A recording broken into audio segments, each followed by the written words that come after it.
Good evening, chief guest of the day, Dr. Arvind Kumar, who is going to, give us his gyan today.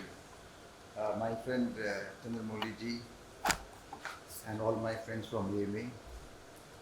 It is indeed my delight and privilege to welcome Dr. Arvind Kumar to give a kind of a keynote address in AMA on World Environment Day, which went yesterday.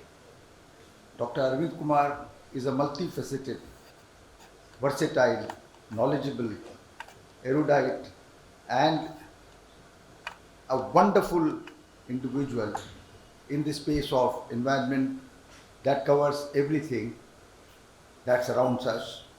Water first, we talk about earth, we talk about space, we talk about, energy. Everything that we talk about, he is connected in some way or the other. I have not met anybody in the country who has got as much connectivity with the global organizations and UN organization as he has got. You must look at his profile in LinkedIn and other places to understand the depth and width of the work that he has been doing. He has got double PhD. First PhD of his is in medical astrology. And that's why he's close to many people that matter in the country, because he's one of the best medical astrologers.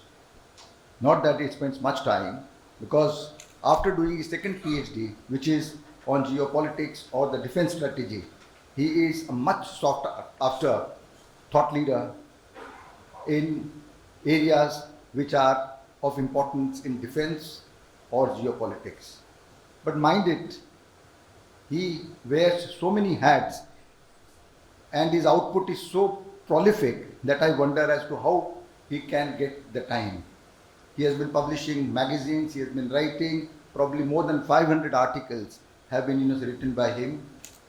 He is very active on LinkedIn and the social media. But to just tell you a few things, UNFCCC, UNEA, UNEP, and naturally our own ministries.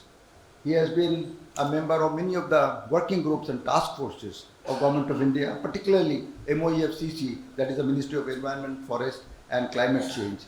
And above all, he is a very silent influencer of the policies within the country. You would have all heard about Swachh Bharat Abhiyan and open defecation free that was started by Honorable Modi ji in 2014. But the seed of that was laid by him in the year 2013 with the Swachh Abhiyan, because he has been working on water, sanitation and health, and he has been a partner of many of the UN organizations.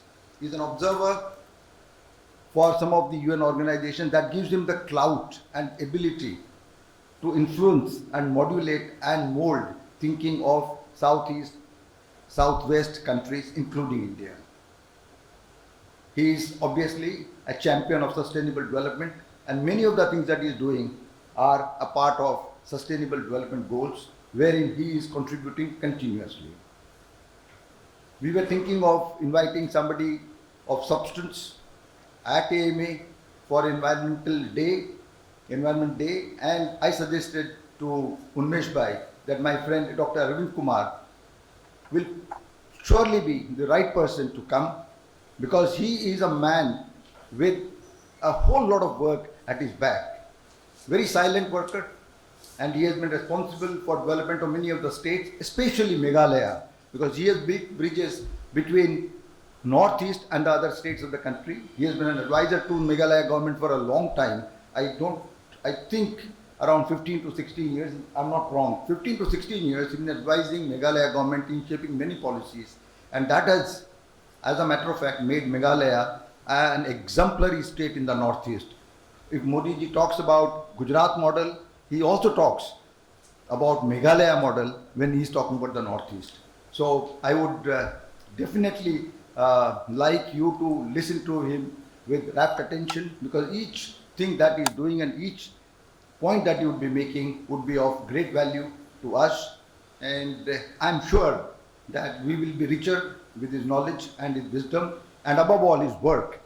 Believe me or not, today morning we had a round table on a very interesting topic, pragmatic environmental economics for Viksit Bharat, where he naturally had many points to suggest, and we realized that the work that he has done is going to deliver multifold benefit to all of us. And with this, I would like to welcome Dr. Arvind Kumar, and I would request all of you to give him a big round of welcome.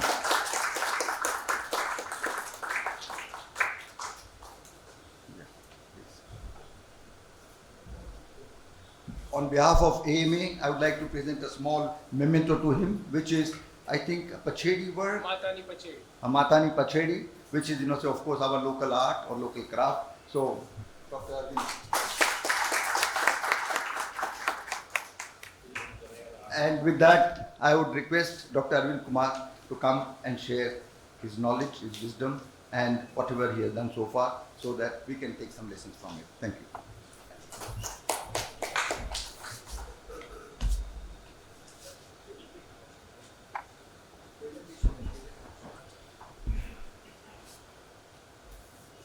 Good evening to everyone, dignitaries, faculty members, colleagues, and dear students.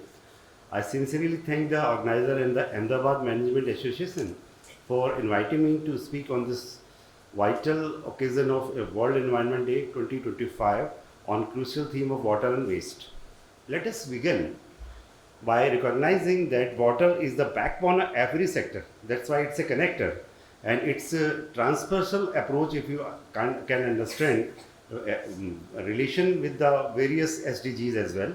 In agriculture, which supports nearly half of the world population, India's population, water marks the line between the abundance and scarcity, between prosperity and struggle as well. In industry, it is the indispensable, and manufacturing, cooling, and the innovation. Urban centers, health systems, our energy networks, all depend on water availability. When water flows freely, development flows. When it stalls, the consequences through every domain because of very cross-cutting nature. It is a time we fundamentally consider how we perceive water. Historically viewed as a basic necessity for survival, water today is the far more than that. It is a dynamic economic catalyst, a barometer for environmental resilience, and a cornerstone of the sustainable growth. It permits everything. Its presence or absence echoes across the economies, ecosystems, and enterprises. The World Bank warned that 2050 water scarcity could be reduce the GDP of certain region by up to 6%, and this is not just data, it's an urgent signal. Shortages disrupts industries, surprise agriculture, destabilize economies, and weaken infrastructure. Convincingly, where water is well managed, prosperous follows. Water is also measurable indicator of economic health. Its journey from the source through pipes and pumps to every household at tap mirrors because most of the people understand as a tap water mirrors the vitality of our systems. Efficient delivery curbs losses, enhance savings, and boost productivity. Even modest investments in the safe water access has been shown in yield substantial GDP gains. Each drop preserved, each leak repaired, every system modernized propels us towards shared prosperity. Water supports economic value chains across the board, from agriculture and manufacturing to food processing, and the technology relies on water. In India, agriculture alone accounts for nearly 80% of the water consumption. Managing this resource judiciously is not only environmentally responsible It is a strategic imperative for productivity, food security, and the investment potential. And it is not just quantity that matters. Quality and accessibility also reflects broader environmental and societal conditions.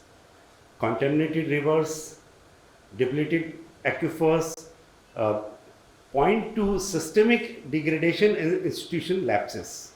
According to the United Nations, over 2 billion people still access to safely managed drinking water, a gap that contains not just health but also education, equity, and economic growth.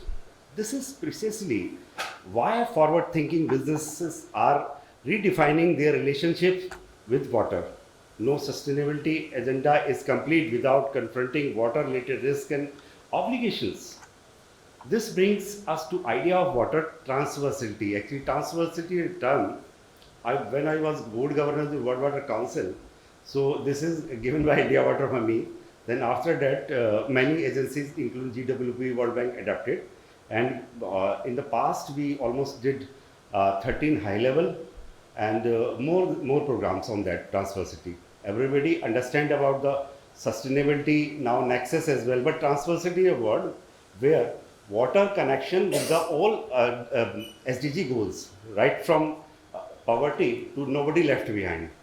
So there is some connection with water. Cannot be confined to single domain. It cut across agriculture, industry, climate action, urban development, and more.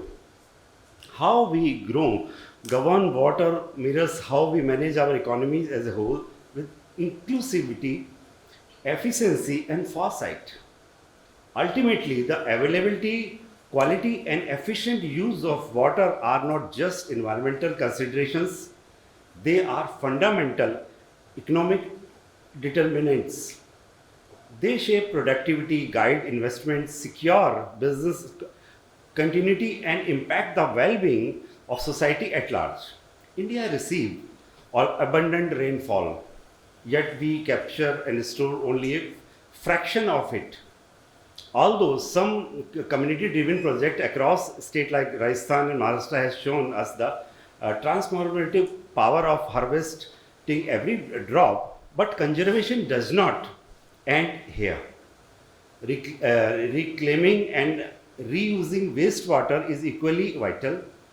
By treating the recycling wastewater, we not only reduce the pressure on our freshwater resources, but also support agriculture and industry and protect our rivers and groundwater. The government is investing in expanding sewage and treatment capacity and promoting the reuse of the treated water STPs that are essential for water secure future. Take the example of your state Gujarat, known for its entrepreneurial spirit and innovation drive, has consistently demonstrated how proactive governance and community engagement can turn challenges into opportunity. It has emerged as a leader in pioneering sustainable water and waste management solutions and scaling up desalination plants along with its coastline. And cities like Surat and Nagpur has demonstrated models for treated wastewater being used for thermal power plants and irrigation. A state like Delhi, despite being the capital, is struggling the river Yamuna. However, the Sabarmati River Fund stands as a testament to this, transforming a once degraded river stretch into a vibrant urban space that balances ecological restoration with economic vital and civic pride.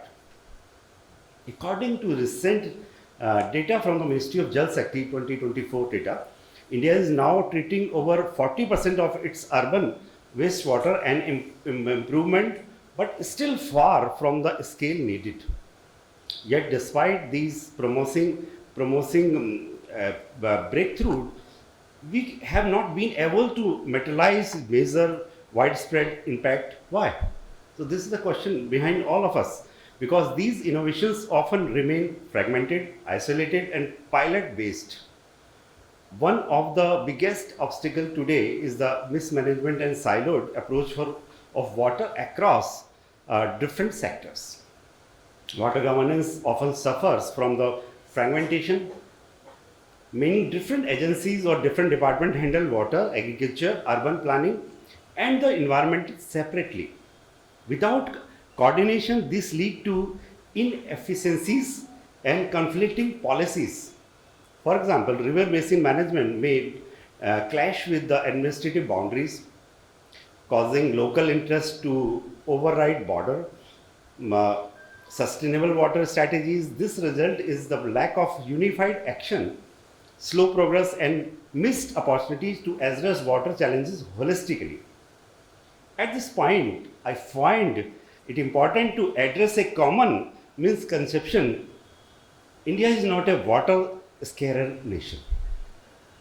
We have blessed with the world's ninth largest freshwater reserve, over 1,060 600 billion cubic meter annually.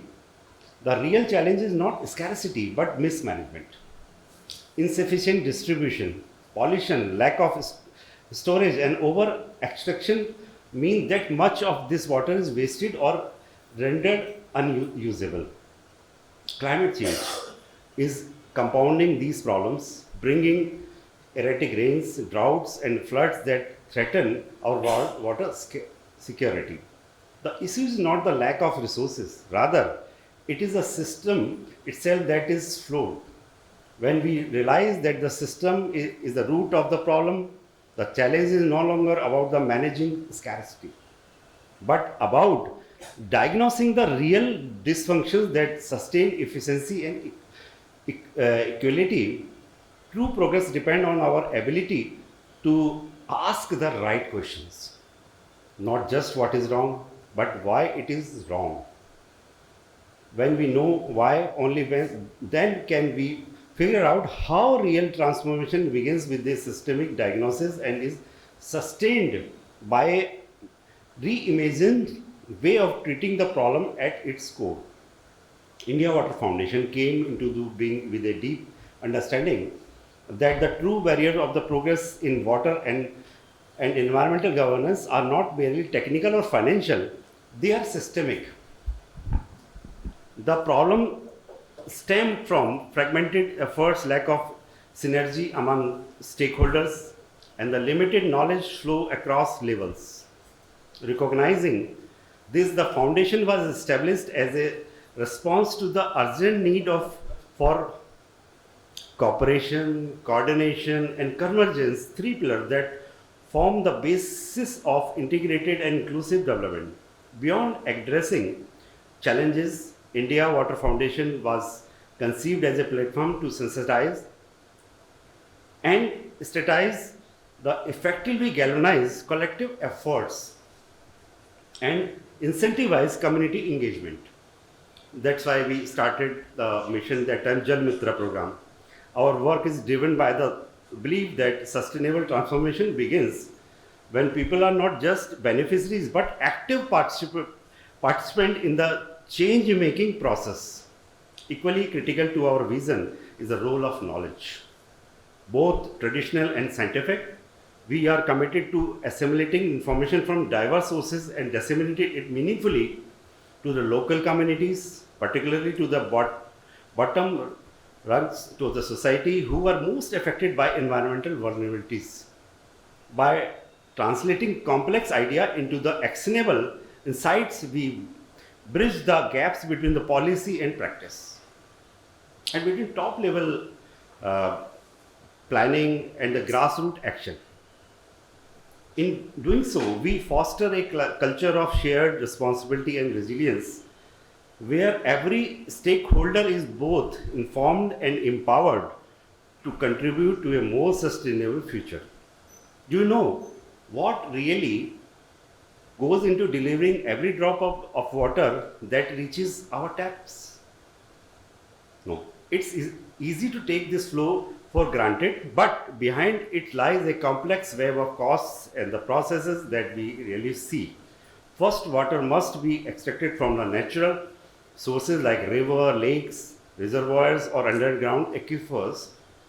This requires substantial infrastructure, dams, pipelines, most critical treatments plants, For example, installing a domestic water treatment plant can cost anywhere from approximately $1,000 to $4,000, while a municipal scale plant can be ranged from almost $2 lakh to almost 1.27 million, depending on the system size and complexity.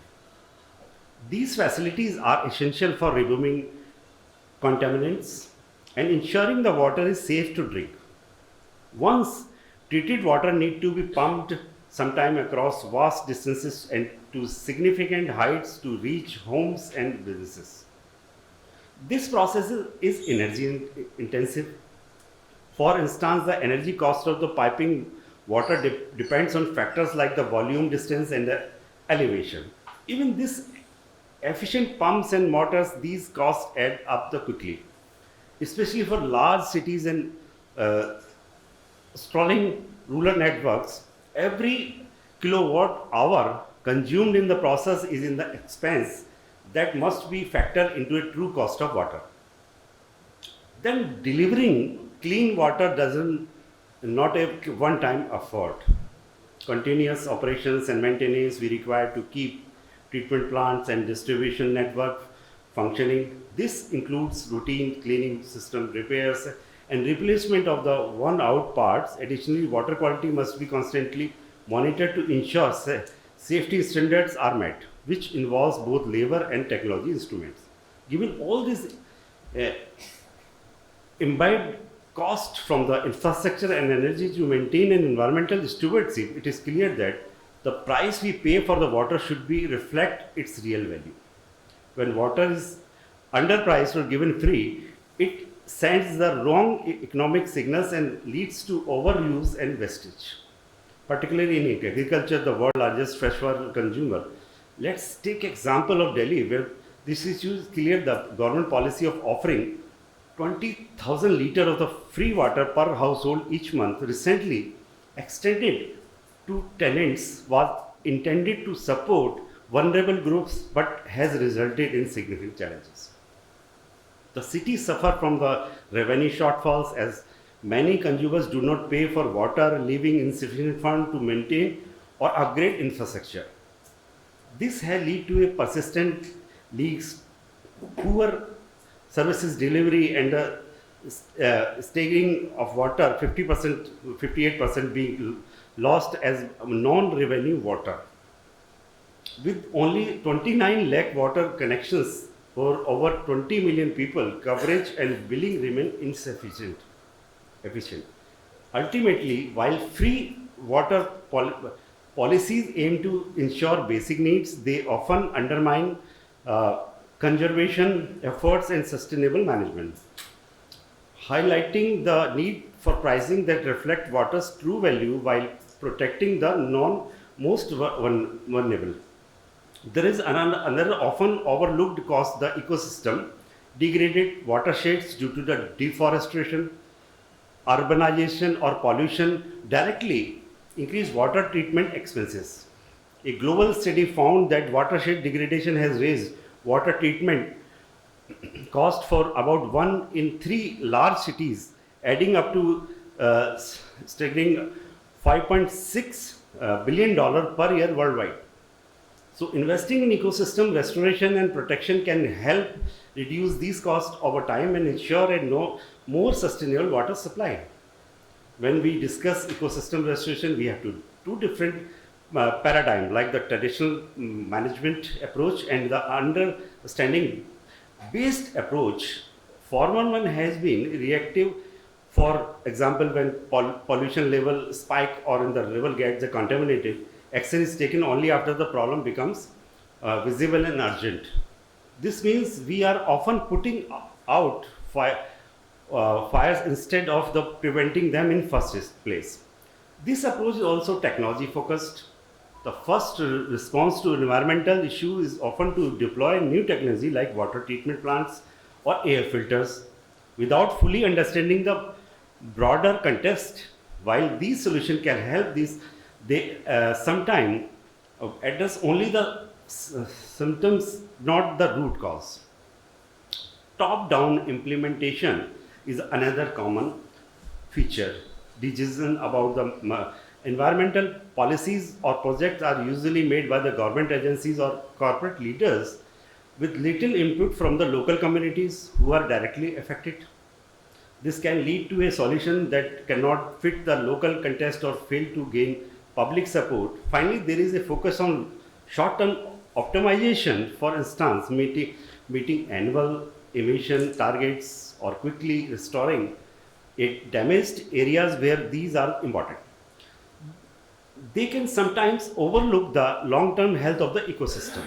Now, it is contrast that with the understanding-based approach, which is increasingly seen as essential for tackling today's complex environmental challenges. This approach started with systems thinking and root cause analysis.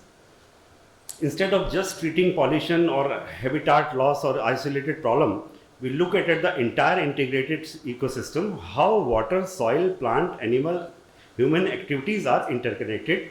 For example, rather than just cleaning up a polluted river, we might investigate agriculture runoff, industrial waste, urban planning to understand what's the really driving the issue. It is also involved a historic ecosystem, holistic ecosystem consideration.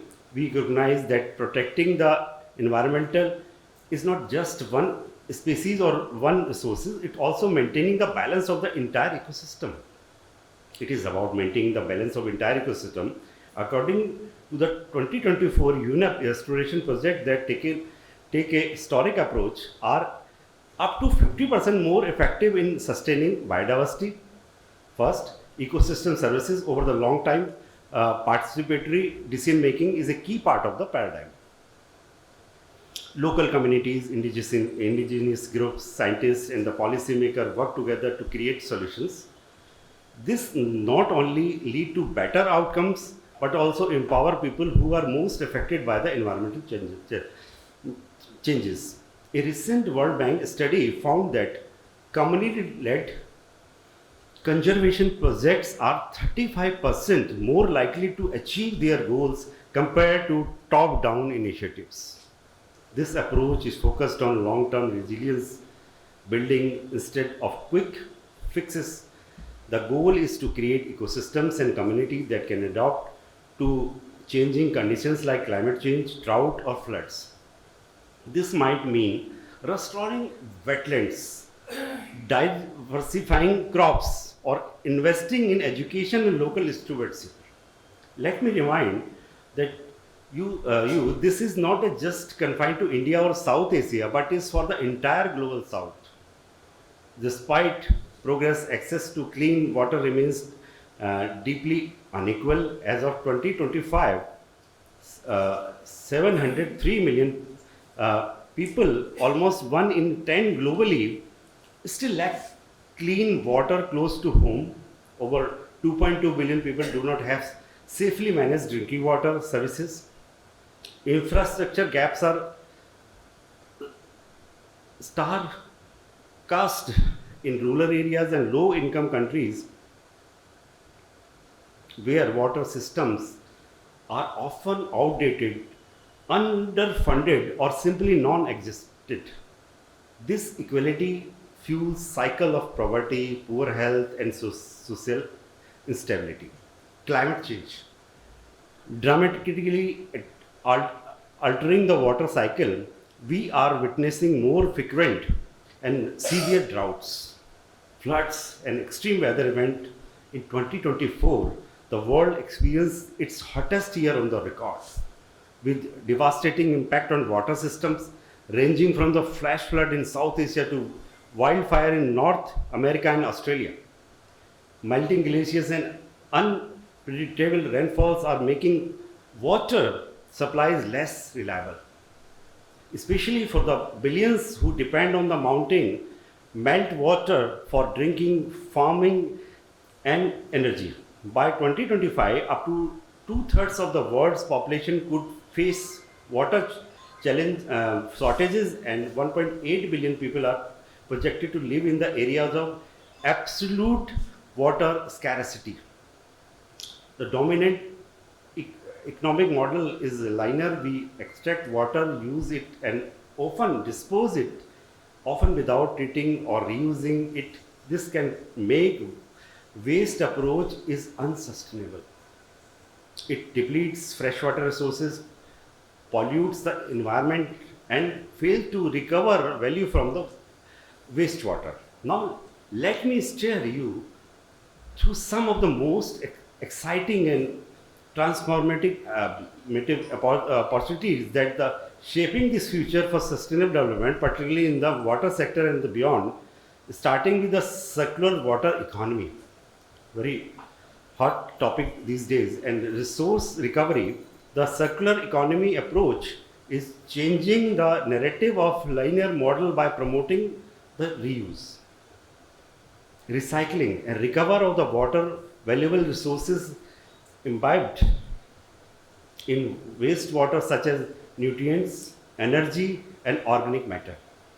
For example, innovative wastewater treatment plants today can recover phosphorus, a critical fertilizer component, reducing dependency on the finite mineral reserves. According to the latest UN report, adopting circular water practices can reduce global water demand by up to 30% by 2030. This is crucial as water scarcity affects over 40% of the global population today. Moving on, the concept of revenue from the waste is gaining momentum. Waste is no longer just a disposal problem, it is an economic opportunity. By extracting value from the waste streams, whether it is a organic waste, converted into biogas, plastics recycled into new products, or industrial bioproducts turned into the construction materials, we can create new revenues streams. Globally, the circular economy related to waste is projected to generate over $4.5 trillion in economic benefits by 2030. This shift not only supports environmental sustainability but also creates jobs and stimulates local economies. A particularly impactful area in the growth of MSME through water entrepreneurship is an important area. MSMEs are the backbone of many economies, especially in developing countries. By fostering innovation in water technologies such as affordable water purification, decentralized wastewater treatment, and smart irrigation systems, MSME can drive local economic growth while addressing water challenges. Recent data shows the water-related SMEs has grown over 15% annually in regions like South Asia and Africa, where access to clean water remains a critical issue. Supporting these enterprises with financing, training, technology can multiply their impact exponentially. Next, technology, innovation, and digital solutions are revolutionizing how we manage water and resources, from LOT sensors that monitor water quality in real time to AI-driven predictive analysis that optimize water distribution. Technology is making water management smarter and more efficient. For instance, smart water meters and leak detection systems have helped city reduce water losses by 20%, saving millions of the liters annually. Digital platforms also enable better stakeholder coordination and transparency, which is essential for sustainable resource management. Another critical opportunity lies in SDG-linked investment flows. Investors worldwide are increasingly aligning their portfolios with the SDGs. Recognize that sustainable water management key to achieve multiple goals, from health and well-being to climate action. In 2024 alone, global sustainable finance flows reached over $2 trillion, with a significant portion directed toward water infrastructure, sanitation, circular economy projects. This trend is expected to accelerate as a governments and the private sector collaboration to meet their climate and development commitments. Friends, let's dive into the circular thinking principle, the foundation for building a truly sustainable, resilient, and value driven circular economy. At the heart of the circular thinking is the system thinking. This means we don't just look at the single product or the process in isolation. Instead, we consider the entire system, how material, products, people, and processes are also interconnected. In circular model, we focus on creating value not just for businesses, but for society and environment. This can mean designing product that last longer or easier to repair or can be reused in new ways. For instance, by extending the life of the smartphones by just 1 year, we can save millions of the tons of the CO2 emission annually. Value creation is about innovating so that every step in the life cycle added its worth, rather than just extracting and discarding resources.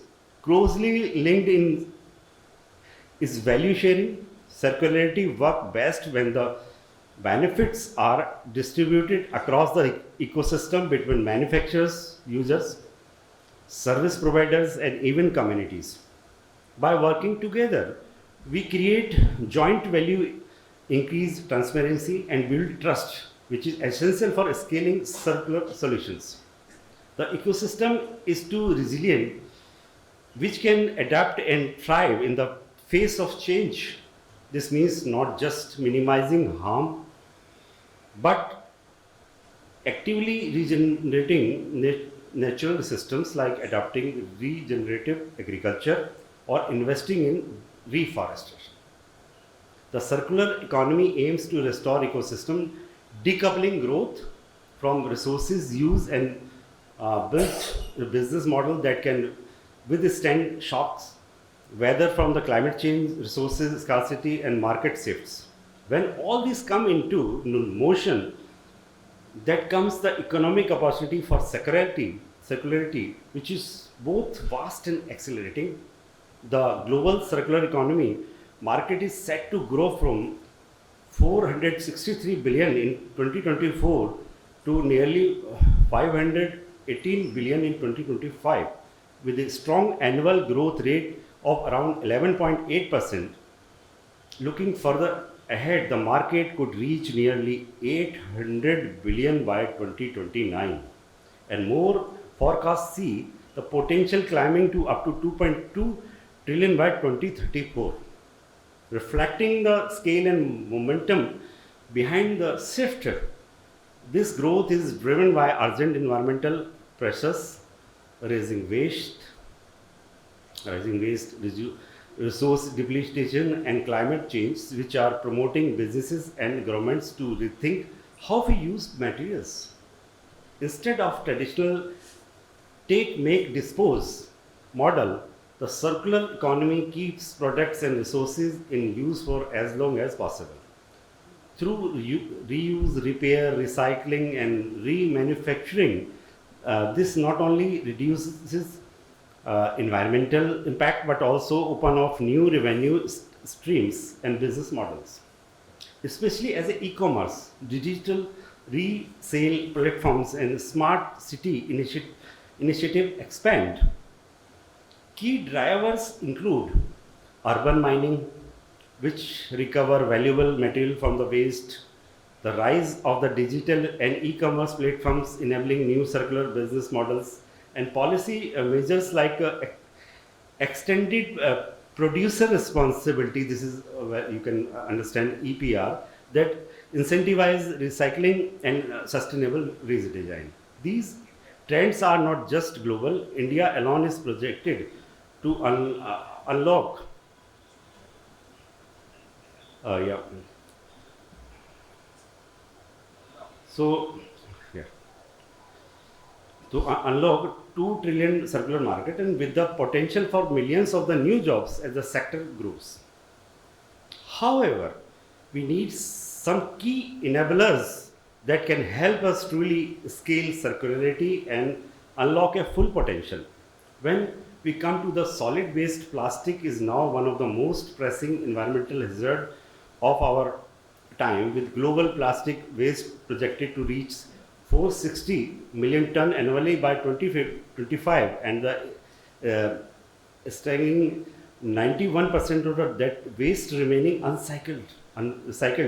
This is not just a static, but it's wake-up call, especially as we approach this year's Plastic Overshoot Day on the 5th September, when the world plastic waste will officially exceed the capacity of the waste system to manage.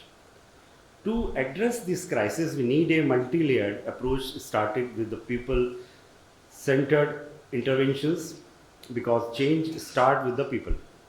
By raising awareness, promoting responsible consumption, we can shift community habit away from single-use plastics. Simple nudge like incentivizing reusable bags or running local clean up drives have proven effective in reducing litter and encouraging sustainable choices.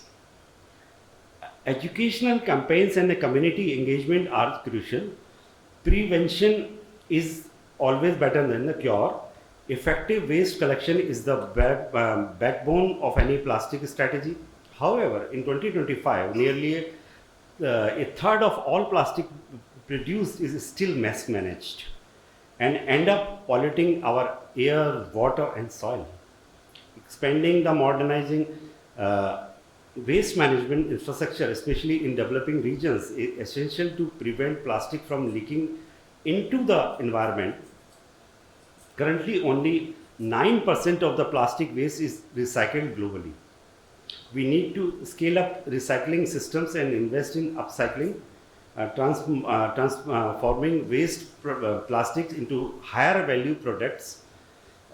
Policies like extended producer responsibility can push manufacturers to design producers that are easily to recycle and to take responsibility for their end of life management. The future lies in turning waste into wealth. By integrating waste pickers, entrepreneurs, and the local communities into the recycling value chain, we can create jobs, support livelihoods, and foster local economies. Similarly, instead of treating used water as a waste, the circular economy see it as a valuable resource. By rethinking waste source recycle, like treating it for the irrigation, industry, or even potable use, we can keep in the loop and reduce pressure on freshwater supplies. We should focus on the quality of treated water, not whether it is from the recycled or original source. If recycled water meets safety and quality standards, it should be used confidently by various purposes, encouraging innovation and wider adaptation of water reuse. Third, storing treated water in reservoirs or aquifer act as a strategic water bank. Efficient system to collect, treat, and redistribute water, including across regions, help cities and industries manage supply and demand, especially during the shortages. Fourth, unified standards for the water use, recycling, recovery from are crucial. Harmonization in unsecure, safe, efficient, and scalable circular water practices across the borders, supporting international cooperation and investment. Last enabler is the urban wastewater that contains nutrients like nitrogen and phosphorus. Recovering these for use as a fertilizer, support agriculture, reduce pollutant closer to nutrients to make systems more circular and resilient. We need to deploy a range of innovative technology to bring these technology model to scale. Significant and innovative investment is required. These financial instruments are increasingly used to fund water and waste infrastructure projects, supporting sustainable upgrades and new circular systems. Dedicated climate funds are vital for building resilient water infrastructure that can withstand extreme weather and climate change impact, especially in vulnerable regions. Trying investment return to measurable sustainability outcome like water saving pollutant reduction, aligning financial incentivize with the UN strategies. Yeah. So it's worth mentioning here for any model or system to succeed, we need a sustained business model. These are not just about technology and infrastructure, they are about the creating value, sharing risk and ensuring financial sustainability for all. A stakeholder involving public private partnership models are increasing vital in water sector. So just escape some of the things. So just giving some example. So example of Denmark, how water and nutrients recycle can smartly integrated to address the dual crisis of pollution and agriculture degradation by turning wastewater from the pollution burden into a source of nutrients. Denmark has redefined how nation can approach sustainable agriculture and environmental protection. Similarly, Denmark model has yielded profound co-benefits. It reduced nutrients inflow into rivers and seas, especially in the Baltic Sea, improved soil health through organic nutrient reintegration, reusing nutrients, helping lower greenhouse emissions by recycling nutrients domestically. Denmark minimizing dependency on imported fertilizer raw material. This comprehensive model harmonizing agriculture with ecology, water quality and food security. This brings me to a crucial point, the sustainability of water. Sustainability of water is the sustainability of development itself. If we manage our water resources wisely by conserving, replenishing and using them efficiently, we ensure that growth is not in one-time achievement but a continuous journey.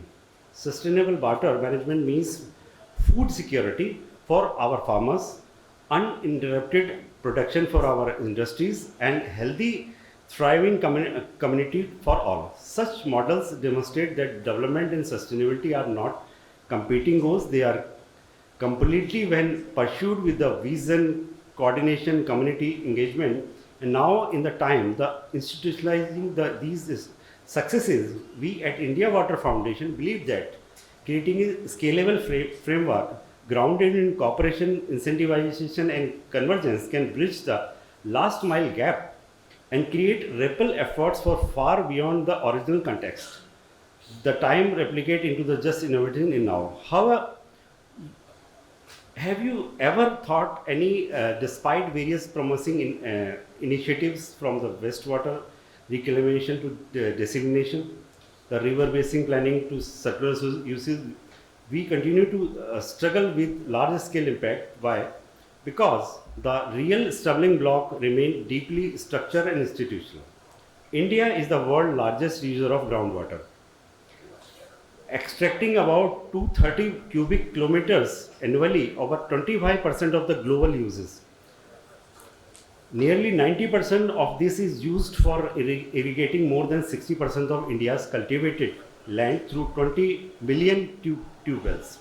This excessive dependence had led to several groundwater depletion, especially in urban industrial agrarian hubs.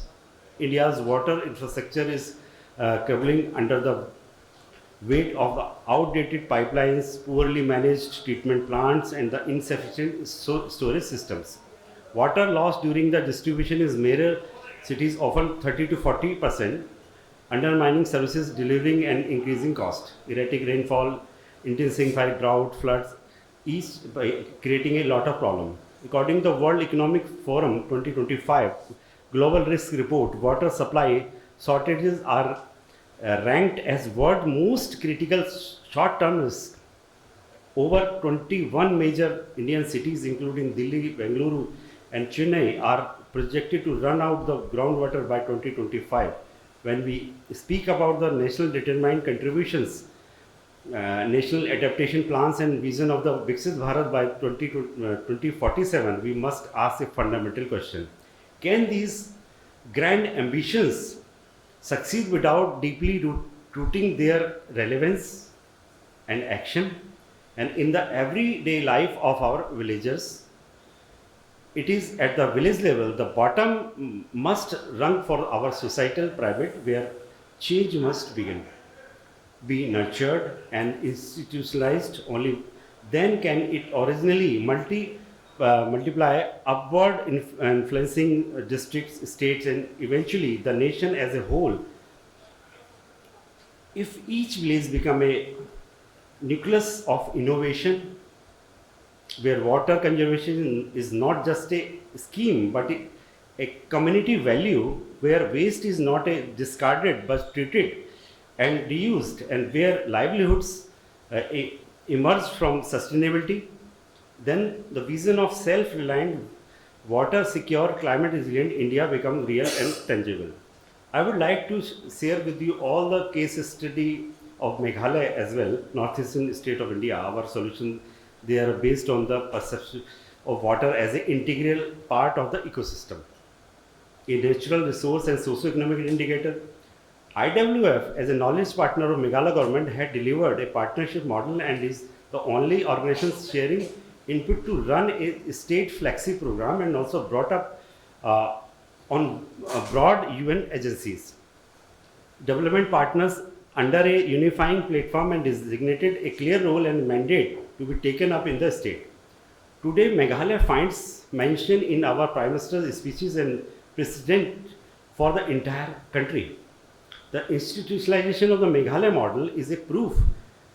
It was grounded in local realities, community knowledge, and an integrated systemic approach, bringing departments, donor, civil societies, communities together for generating livelihoods and sustainable natural resource management. It is given immense satisfaction and humility to hear that the Honorable Prime Minister of India acknowledges its value, urging other states like Uttarakhand to replicate it. That kind of recognition is not just an honor, it is a catalyst. It grounds us deeper, makes us more accountable, and encourages us to explore new frontiers with courage and convictions. Role of India Water Foundation was to assign role to all the partners in Meghalaya, whether government, donor organization, implementing organization, or others. It was the cornerstone of this model, because we must also reflect, if the government is the platform where sector actor and ideas must converge, then who play what role? When no one is assigned responsibility, accountability is the first casualty. So therefore, we define clearly mandates and role at every level, individual, institutional, and government, so that each stakeholder is both empowered and answerable. Integration, after all, does not mean overlap. It means work in synergy. So the top-down and mission-driven approach is what allows Meghalaya to rapidly scale innovations, ensuring measurable impact on the ground. As a result, the economy of the state doubled when we started this model in 5 years, creating alternative water-related livelihoods for native community, which was successful in addressing unemployment, insurgency, mining means mismining actually. So migration, reduce poverty, enhancing gender mainstream, and enhance socio-economic environmental indicator of the state.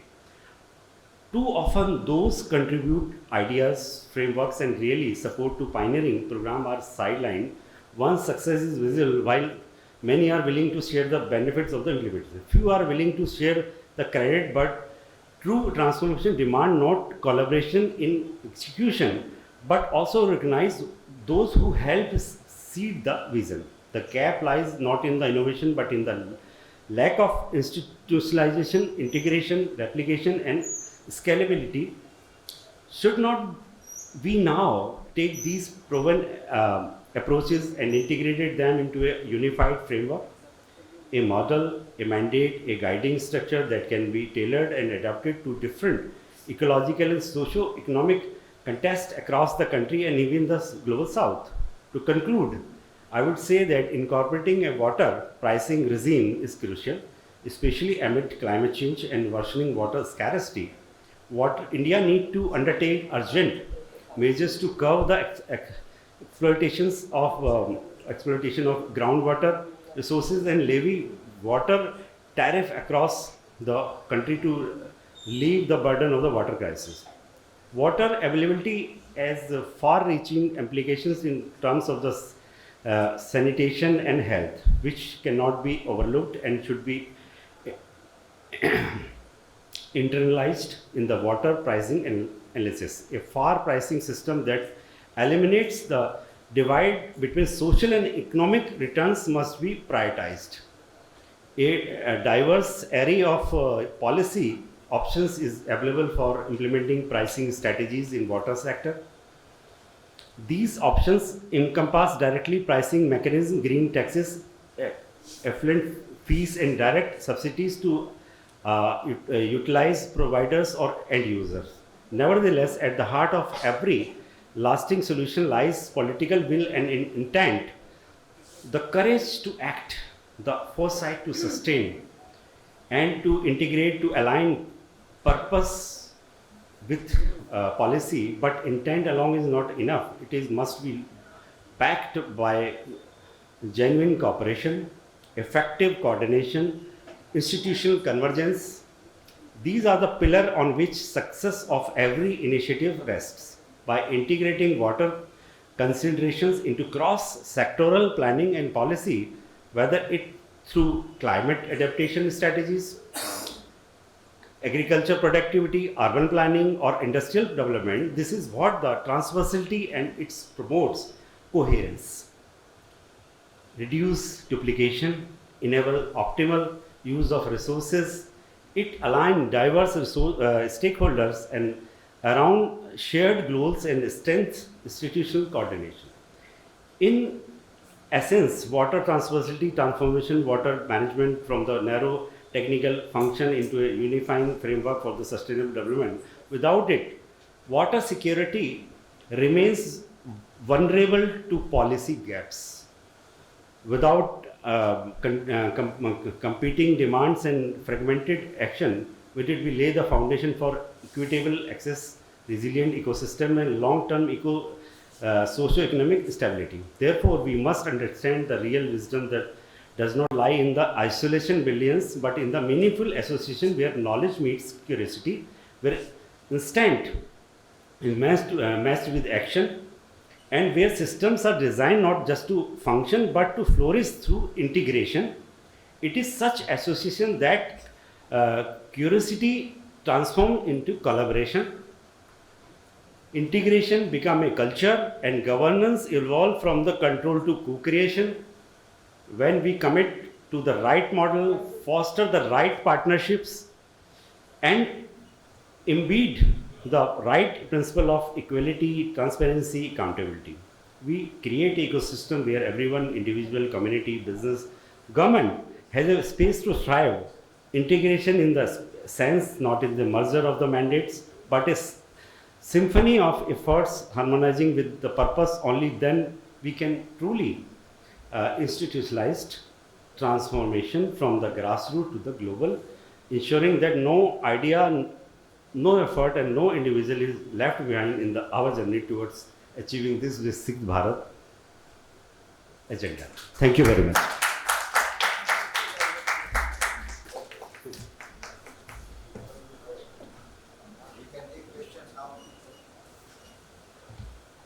I think we have got 10 minutes for questions, so I think the questions can be sent in writing or otherwise.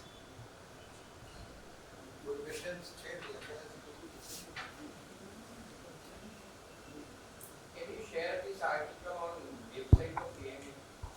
I know. Yeah. Love to. So it would be better. Most of the good things I shared on the social media. That's why a lot of people are against me. Any plan for installing meters? Yeah.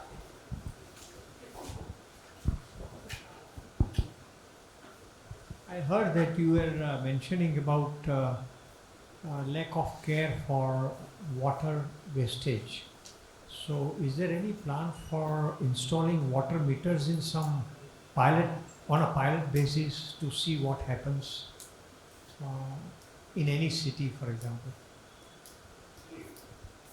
thing is that utilizing any innovation, practice, or technology like water metering or maybe other, so who can detect the leakage or identify how much water you are getting. So this is important, but one of the things is important actually are not mentioned. There should be a kind of a model basin wise. So Meghalaya actually took shortage of time as actually as concluded shortly. So basin wise means people living in a certain area. There are in India there are 30 basins, 30 geography. So if some people are living in a certain area, so their requirement of water, natural resources are same. Maybe the situation of Gujarat or Meghalaya or Delhi are not same. What we actually want from the sector is different. So that's why there is a need of dire need of innovation, technology, right metering, and actually how to actually make understand the people, the stakeholder, so that they can understand the pricing of the water too, because it's not a taboo now. Thank you.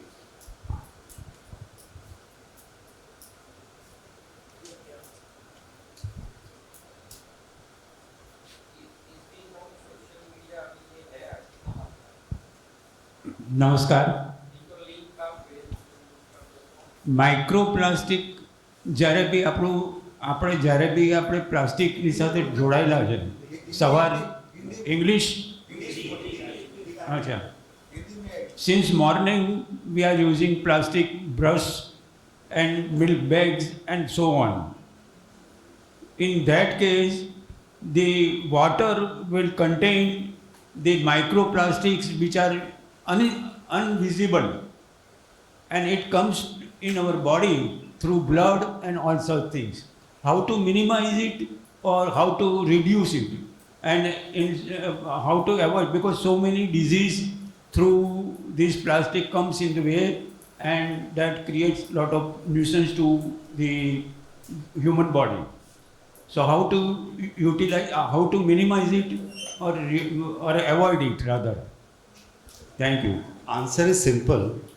If we stopping actually, refuse, reuse, if we refuse the plastic most of the time, then this is the only solution for that, because now the microplastics reach up to the mother's milk as well and in actually brain. So you cannot stop using any technology, but only to replenish it, refuse it. So in the course of time, when we refuse the plastic, or maybe we are actually towards the biodegradable plastic, or maybe some other substitute, some North Indian states using bamboo instead of plastic. So maybe when you actually diverse from this sector, when you refuse it, this is the only solution. Thank you.